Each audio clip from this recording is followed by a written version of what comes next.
Thanks for joining us. We are in the process of unpacking a number of statements that we've kind of pulled together through process of prayer and discussion and reading the word and looking at prophetic words over us over the years and all of this kind of stuff to look at what's God destined us to be as a church, as a community of believers in the city of Toronto and neighboring cities and areas and all of that. And I'm excited because we're talking about the outward journey of us as believers, that we're actually called not just to minister to the Lord, but also to minister to the world and to be kind of the outworking of that. And so this is just an unscripted time. I'm here with Steve and Sandra, as you can see, and we want to just chat through what it means to be influencing and kind of disrupting in some ways our city and our culture. And we have this statement as part of our vision that says this: we are a church filled with God-inspired people who bring disruptive, revolutionary impact to every sector of society. Church filled with God-inspired people who bring disruptive, revolutionary impact to every sector of society. Now, this is obviously a vision for the future, but it's something that we're already seeing today, isn't it, Steve? Why is it important that we actually bring impact to society? Let me just back up. Before we say impact, the way impact happens is that God speaks to people in our church and they're brave enough to say yes. And when they say yes, God's favor kicks in, God's direction kicks in, and now they begin to take their rightful place in the things that God's designed them to be. So it's one of the big reasons why we talk about faith at our church, of how do we hear God's voice and then having the boldness, the courage to step into those things. And that's where the breakthroughs come. So we have some amazing people, Ben, in our church that affect all sorts of different things: medicine and politics and business and family and education. Ben, I met a lady that I didn't know her background, and she's a principal of a school. And she is navigating this whole process of how does she serve in a lower income community, lots of hardships. And she's telling me some of the stories, and it's like, oh my goodness, you've been listening to the sermons. Wow. You realize there's a call of God in your life for not just my business of being a principal, but of affecting change. Mm-hmm.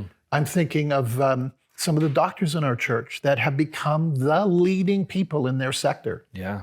Corey and Nadine have a cosmetics face, what do you call it? Plastic surgery kind of. They have the largest clinic in Canada now. Thinking of Sasha, who's one of the leading dietitian doctors for, especially with people with obesity. And they've risen because they've said yes to God. Right. God's asked them to step out, and they've said yes. And business people, it's just like, I love this about our church, that people are learning to be bold to say yes. And when they say yes, God has a place for them. I got one more story. Our city, unfortunately, has lots of gang violence.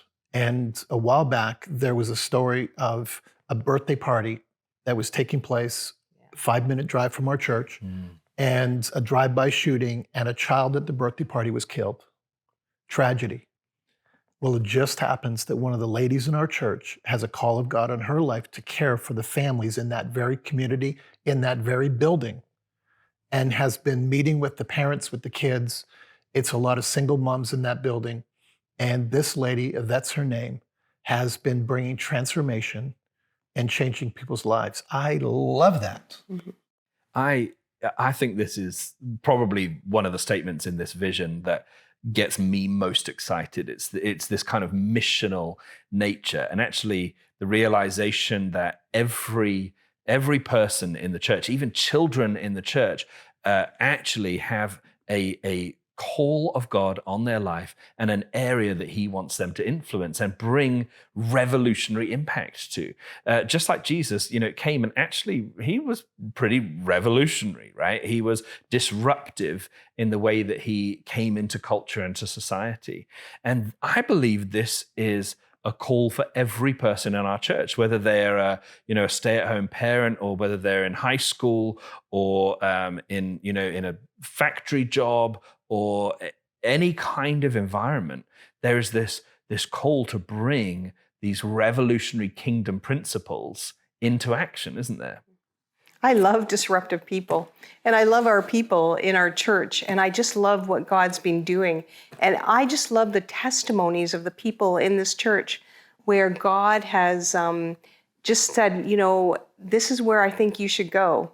And they have just said, you know what, God, we're going to trust you. We know our lives have been transformed by you. We've seen you work in our lives. And so they say yes to God. So even when there's all sorts of barriers up, all of a sudden favor comes on them. The doors begin to open, finances begin to flow. It's a lot of hard work though. When you have the favor to be able to go into areas within the city, it's a lot of hard work, but it's fulfilling. Yeah. And so I love watching people, their lives being fulfilled in terms of their destiny for what God has called them to be. I'm excited that, like you said, there's already so many testimonies of this within our congregation.